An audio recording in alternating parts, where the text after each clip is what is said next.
Assassin's Creed Shadows is just over a month away, so today I'm going to be sitting down and talking through 5 reasons the game could be really good. My name is James, and I started this channel simply because I love video games. If that sounds like you, please subscribe to my channel so that you can see more videos just like this one. So, I'm a huge Assassin's Creed fan. I want Assassin's Creed Shadows to be really good. I think it could be really good, and here's why.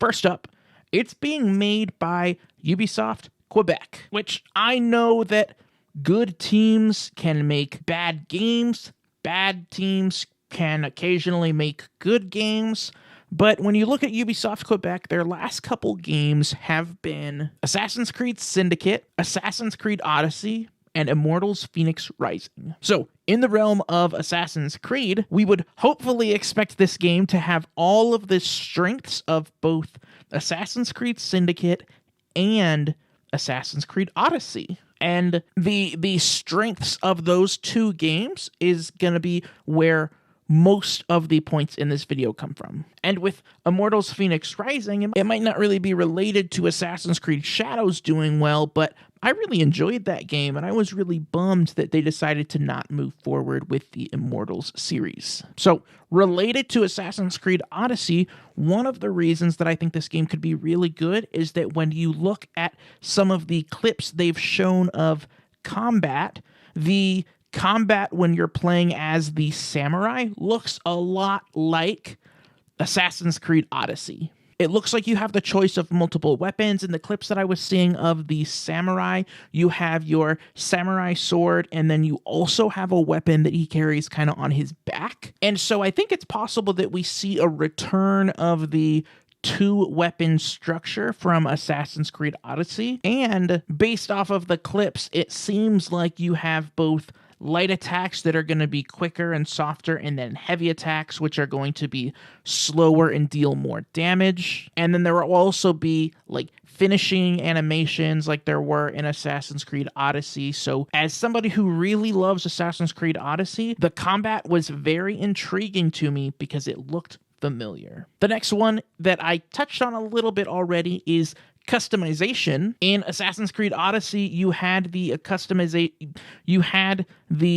ultimate customization of choosing your weapons and your armor and your build and all this stuff, that it really, as far as choosing your loadout, it was a lot like an actual RPG. But this time it does actually look like they're taking the criticism that Assassin's Creed Syndicate got and letting you choose before missions if you want to play as the samurai character or the ninja character. And I know that in Assassin's Creed Syndicate, that usually meant that the missions were going to be dumbed down a little bit to be playable by both of them, but they've really emphasized that the two characters are going to play so differently, and they've also said that, and recently reports are coming out that there's going to be a canon mode where for every mission, they're going to choose whatever the, canon character choice would be. And that leads me to believe that there's actually going to be some variation in the outcome if you approach a situation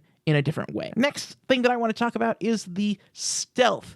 What they've shown of the stealth looks really cool. I've been fooled before, but what we saw here was using the environment to distract or disable enemies, being able to blend with bushes or hide in the environment. This looks like a step in the right direction for stealth to me. Also, based off some of the stealth that they've shown, it looks like there's going to be actual assassinations in this game, and it's not going to be like what they've done in some of the more recent games where you jump up, you try to get a stealth kill on an enemy, and then all of a sudden you're in like a fist fight with them. Number 5, and this is an important one to me, but I'm just gonna say it real quick. This game looks nothing like Assassin's Creed Valhalla. But most importantly, it seems like internally at Ubisoft, they understand how important this game is to their business. Ubisoft has been in a pretty dire state lately, and they seem to really understand that if this game isn't good, if this game doesn't deliver